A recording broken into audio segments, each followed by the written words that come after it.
Un mot sur notre candidature au Valence Ensemble à la Fédération Française de Rugby. La première des choses, c'est assez naturel que je me livre à vous et que je vous explique un peu qui je suis. Je suis, comme vous, un bénévole. J'ai coché toutes les cases de l'école de rugby, dirigeant école de rugby, dirigeant cadet, dirigeant junior, dirigeant senior, président de club. Le rugby territorial et régional, j'en ai pas entendu parler. Je le connais parce que je l'ai vécu. Ça, c'est la première des choses. Deuxièmement, je suis un père de joueurs comme nombreux d'entre vous. Un gamin qui a commencé dans un club à 7 ans et puis qui, plusieurs années plus tard, porte le maillot de son club et c'est peut-être la plus belle émotion qui puisse exister pour un bénévole. Et puis ensuite, je suis un chef d'entreprise. J'ai appris la culture du respect, la culture de la confiance dans une entreprise. Je sais aussi qu'en tant que chef d'entreprise, la vie n'est pas un long fleuve tranquille. Il y a des hauts et il y a forcément des bas, mais je sais aussi qu'on ne dépense pas l'argent qu'on n'a pas.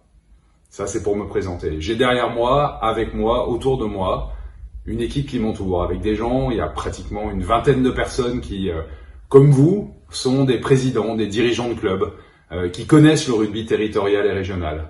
Et puis j'ai quelques internationaux, grands internationaux, qui sont une chance phénoménale pour le rugby, parce que le rugby a besoin d'unité, le rugby a besoin de rassemblement. Il faut arrêter d'opposer le monde amateur et le monde de ces grands internationaux. Et puis ensuite, on a un projet très concret pour le rugby. D'abord, qui a vocation à redonner du sens, à donner du sens à ce qu'on fait, parce que je suis convaincu, avec mes tripes, avec mon cœur, que le rugby a un rôle sociétal, un vrai rôle sociétal à jouer, parce qu'on aide des enfants à grandir, on aide à créer du lien entre les gens qui ne se connaissent pas. Et puis ensuite, on veut aider les clubs, et on veut notamment, en plus des 35 millions d'euros, lever 16 millions d'euros qui vont permettre d'aider les clubs qui font le travail de la formation, les clubs qui font le travail du développement et les clubs qui font le travail de l'engagement citoyen.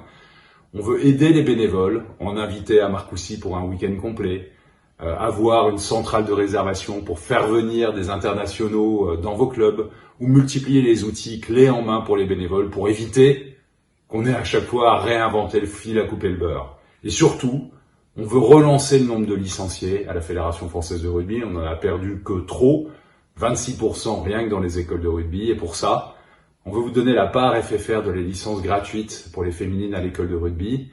On veut communiquer pour rassurer les parents, parce que le rugby des écoles de rugby n'est pas le top 14.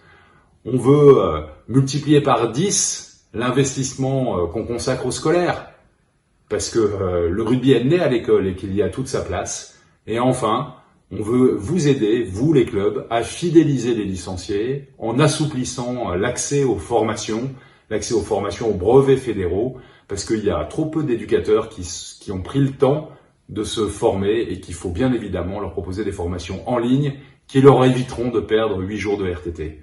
Voilà, je me suis livré, je vous ai parlé rapidement d'une équipe formidable qui m'entoure, des axes de notre projet. Le 3 octobre, le rugby joue son avenir.